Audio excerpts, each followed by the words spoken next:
Right, and now welcome back. Let's take a look at the headlines here on our local dailies. With me, I have the Star newspaper. On the front page, revealed how KPLC got into 120 billion shillings debt. How KPLC got into 120 billion shillings debt. The giant firm mismanaged by senior employees and state officials. That is what's making the splash here on the front page of the Star newspaper. Still on the front page, Uhuru and Ruto in bare knuckle combat. DP says he won't resign. You can take a look at that. For the last 2 or 3 days, there have been that back and forth between the deputy president and his boss, President Uhuru Kenyatta. Still on the front page, English and Kiswahili lose teaching hours to CBC. According to a report, the demands on the competency-based curriculum have caused a massive reduction in hours teachers of English and Kiswahili spend with learners. A report by curriculum materials providers, that is to Some, shows schools have lost up to 30 lessons in English and Kiswahili since the rollout of the new curriculum. That is something that you can also take a look at. And of course, still on the front page, the Ministry of Health now intensifies COVID jab drive to reach more people across the country. There is that story that I'll give you briefly, but Senate freezes new bills to sit longer and fast-track pending bills. No more privately sponsored bills will be introduced in the House, that is in the Senate, as the House rushes to finalize 62 pending laws before its term ends. The House was left with a mountain to climb after the High Court quashed all bills it had processed without concurrence with the National Assembly. The court annulled 23 laws that had been passed by the National Assembly and signed by President Uhuru Kenyatta without the Senate's input. That is the story there that you can also take a look at. There is the story of Bishop Muriithi to ex-lover. 2-year-old needs no Wi-Fi. Responding to a petition against him by a woman claiming that he fathered her son. The story says that House of Grace Bishop David Muriithi says that a 2-year-old does not need Wi-Fi, as claimed by a woman seeking child support. More details about this in a short while. Jen. Mtoto hahitaji Wi-Fi. 2-year-old. Iko sawa. Let me quickly run you through the front page of the Daily Nation, which I had murdered this paper, but there I have restored it. The Daily Nation, not too busy. The main read is all about politics. Gloves are off. Now the whole question on resignation, succession, and 2022 politics taking center stage, looking at the relationship between Deputy President and William Ruto. On one hand, we have His Excellency saying, if you are not happy, step aside and allow those who want to move on to do so, then take your agenda to the people. That is what happens in a democracy. You cannot ride on what we have done and take a different talk, talk a different language rather on the side. And a few hours after His Excellency made these remarks in an interview he did at State House, we did see Deputy President say, I do not have the luxury to surrender because I am a man on a mission to ensure that the jobless who are running small businesses and farmers that are struggling become part of this nation. Politics 101, the relationship between Deputy President and His Excellency President Kenyatta. On the spot right there. Then again, there's this particular story, just an update in regards to the terror suspects that were arrested this past couple of days, with now police hunt down more suspects in the Coast terror plot. 2 suspects were arrested on Monday. That story has developed. However, this particular daily has withheld the names of these two suspects, a 30-year-old Kenyan and a 35-year-old Tanzanian, who are Al-Shabaab returnees with contacts in Mvita, Mombasa, and Kwale. And then finally, do not touch that M-Pesa deposit. When somebody sends you money accidentally and you withdraw it, or rather refuse to send it back, you will face the full wrath of the law. I will be starting with that particular story once we get to the details of this segment. Doreen.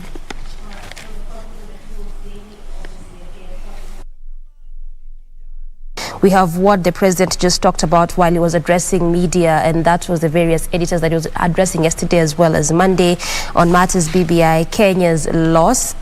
That is actually the main caption there on the front page of the People's Daily. We also have the various things he talked about, matters to do with that BBI judgment that happened on Friday last week. Just to pick a bite from what he said is that I believe we have denied Kenyans their resources, we have denied Kenyans equity. Perhaps in what way does the president feel we have denied? Kenyans have been denied their resources as well as equity. When we get the details, I'm telling you a bit about that. He also talked about his deputy president just saying that if you are not happy with that, then step aside and allow those who want to move on to do so. We also saw the deputy president just hitting back and also saying speaking his mind, where the deputy president said he is working for the hustlers and will not relent in his politics. He also talked about the bottom-up economic approach and the workability of that kind of economic approach. Also part of what the president talked about while addressing the editors was, of course, to do with matters of COVID-19 and economy, saying that Kenya has fared better than many countries in the face of COVID shocks. He also addressed these restrictions that have been put at least to curb the pandemic, talked about especially the curfews and all of that, that perhaps if that needs to be done away with, then Kenyans need to come out and actually take the COVID-19 jab, and also talked about the number, the figure in which they hope to achieve by the end of December. That is the 10 million Kenyans there. Going international a bit, that is regards to Zambia. This is after the new president, that is Hakainde Hichilema, took oath of office during the inauguration at National Heroes Stadium in Lusaka, Zambia. That was yesterday. And also just going by what happened yesterday, given that he was a veteran opposition leader, just saying that at least it's raising hope for African leaders or his African counterparts, that they too can also overcome state repression just as he did. So that is what is taking center stage this morning on the front page of the People Daily. Ray. Talking about stories that have found their way to the front page of the various dailies. I have a copy of the Standard, and I'm just going to give you a quick summary because it seems like it's a replica to what the other dailies have. So we have the story about the ended romance that is between the president and his deputy William Ruto there. DP fires back and says that he's not going to resign. Uhuru, on the other hand, says the problem with my deputy. Well, now, it would be an honorable theme if you are not happy with it. That is a government to step aside and take your agenda to the people. In his response, Deputy President, I am a man on a mission. I have no space to retreat, neither do I have the luxury to surrender.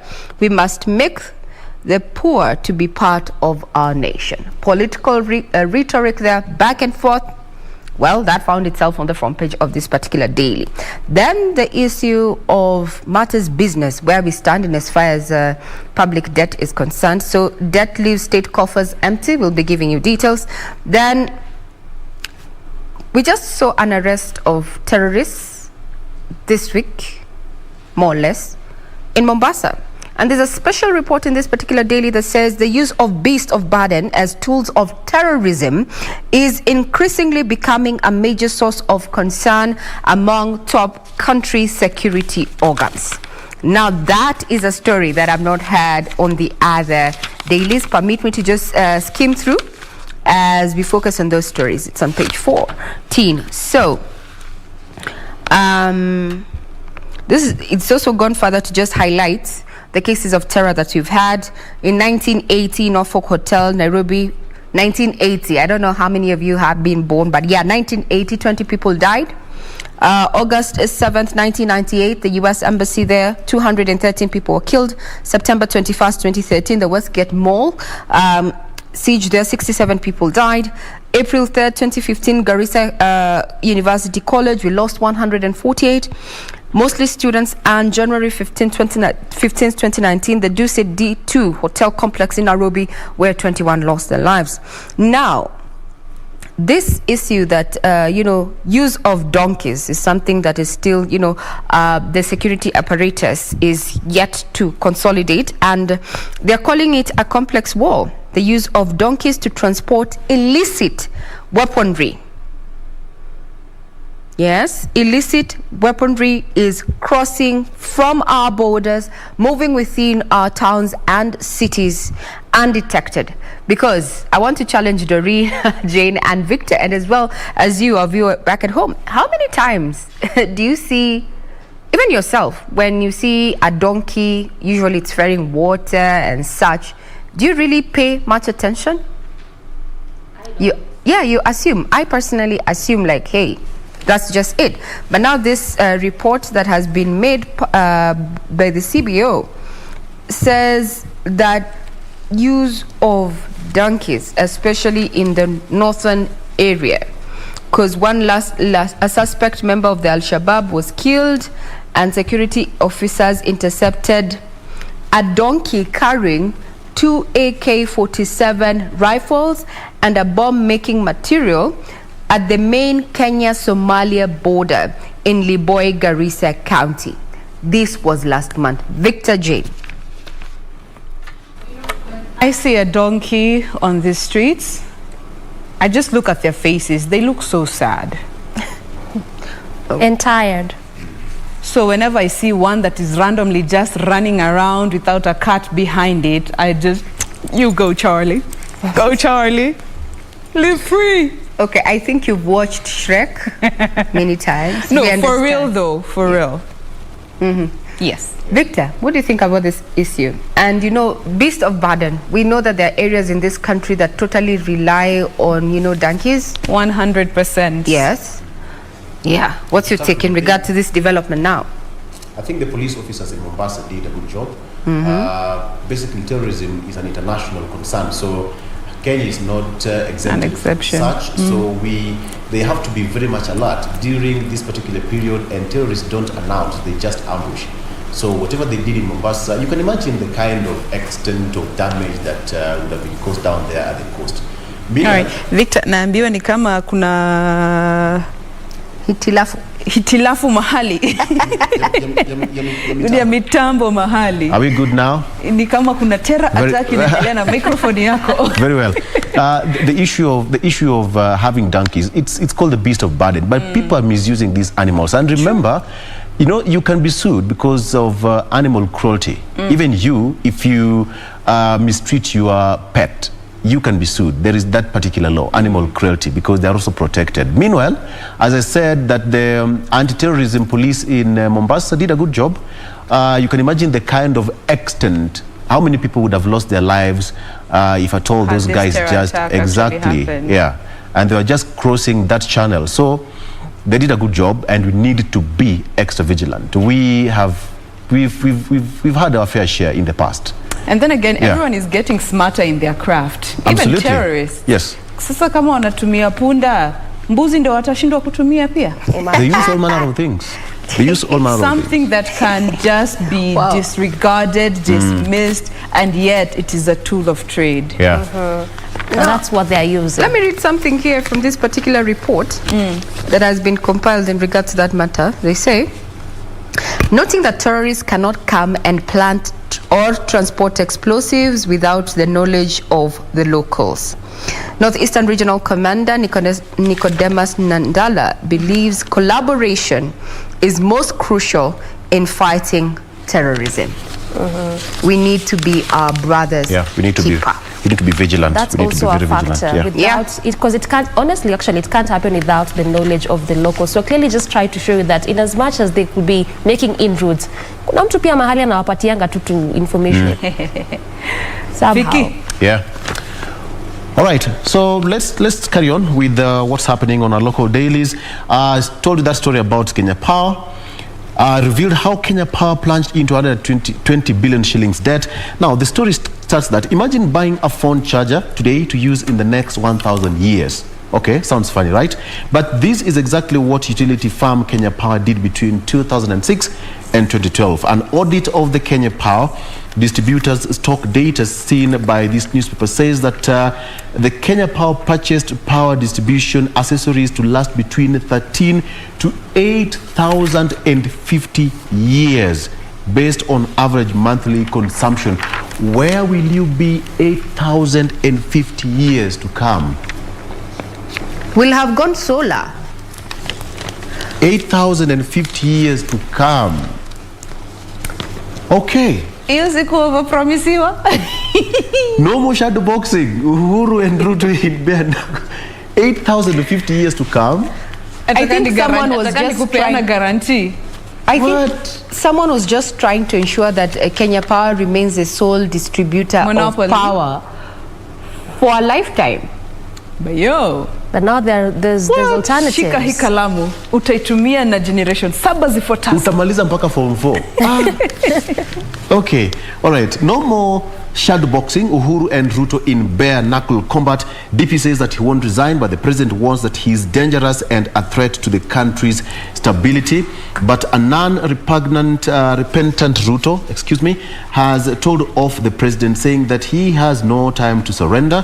For the first time on Monday, Uhuru bluntly asked Ruto to resign and concentrate on his 2022 election campaigns instead of fighting the government from within. It's now gloves off, ladies and gentlemen. We are yet to see more. This is it. We won't quit even when kitchen gets hot, says 4 IEBC nominees who were vetted yesterday promised not to succumb to internal and external pressure and resign unexpectedly. They were vetted yesterday by Parliament, the 4 commissioners. Now they are waiting for official appointment by the president after that. Now, just before I let you go, Jen, so there's that story of Bishop Murithi, and this is what he was trying to respond to after that court of appeal. He said that he will not pay 10,000 shillings for a house help as she wanted. She had said that she had a house help before and prior to the birth of the child, so that is not his responsibility, according to Murithi.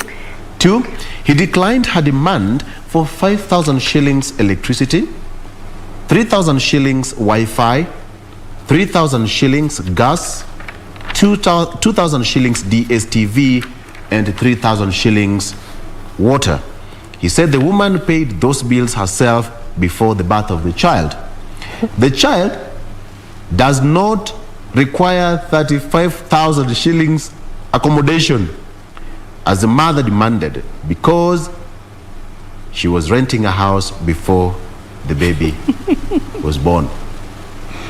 Debate. What? The sense of entitlement from this guy. But now there's a baby, so it just means that expenses will not be the same as how it was, much as she was renting it before she got the baby. You remember the proposed amendments to the Children's Act by members of Parliament, wanting everything to be 50-50. Proper sharing. Bro. Nina Swali. So if you got me pregnant and I was living in a bed sitter because I was paying my rent in a bed sitter and now I'm +1, I should continue taking care of your child in a bed sitter because this is... What kind of reasoning is that? How do you reason like that?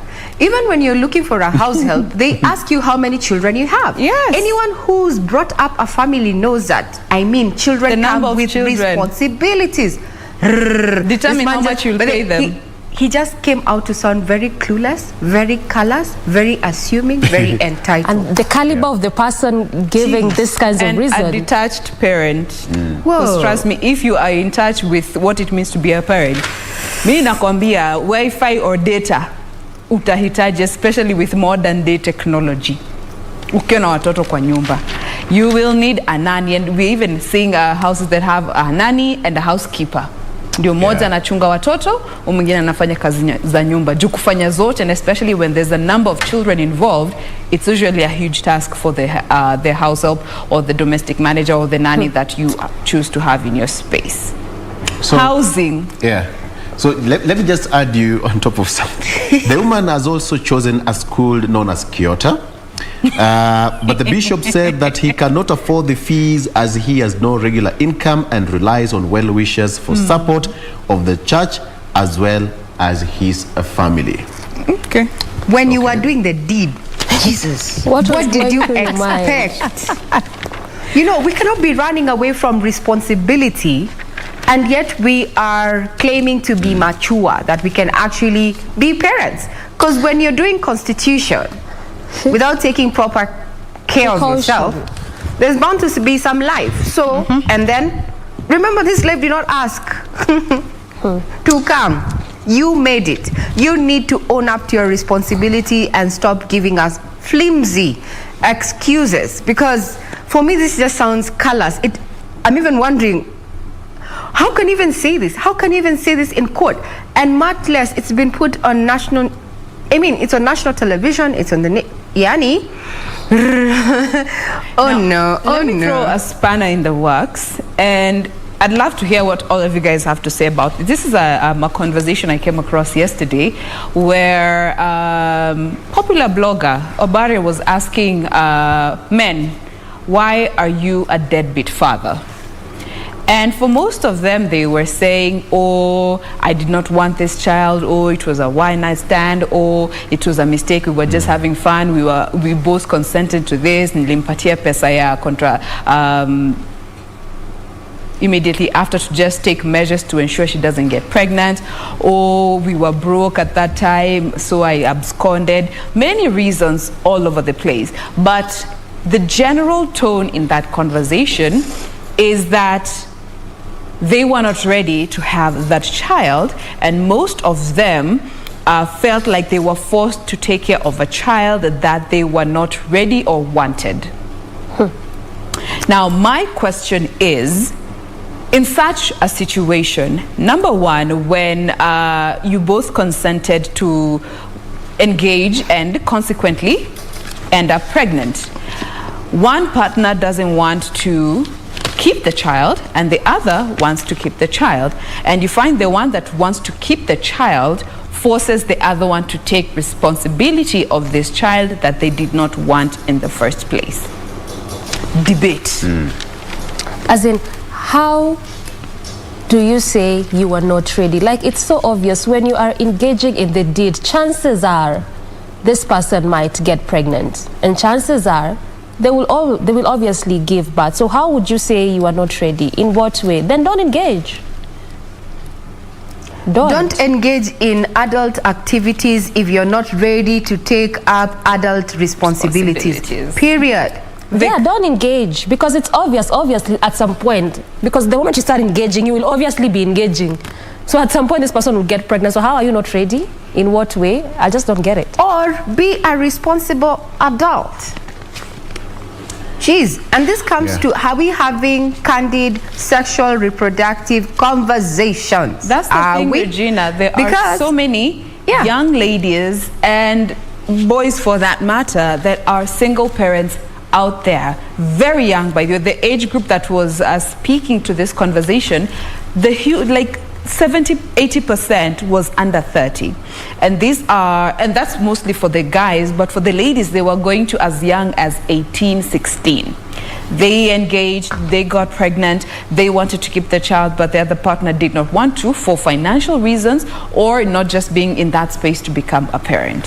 Well, I know we're talking about this matter, but this is just something this is an application that has been made by the House of Grace Bishop. We are going to be keeping tabs in regard to what decision is going to be made by the courts. Remember, we are just highlighting his application. We're not saying it has been passed or it will be passed. We're just talking about what he put out in his application. That needs to come out very clean. And the question is, when we're talking about responsibilities, we've also had a bill that is being discussed in Parliament, the 50-50, that the child needs to benefit from both, and it has to be 50-50. Well, this is enshrined in the Constitution, and the Children's Act, actually, Cap 39, that says that the child is to benefit from both the mom and the dad. So what this proposal in Parliament is, how it's going to affect all this, we'll be keeping tabs on that. But remember, this is just an application that has been seen by the press and we were highlighting it to you because we have found it in one of the dailies, actually several of the dailies here.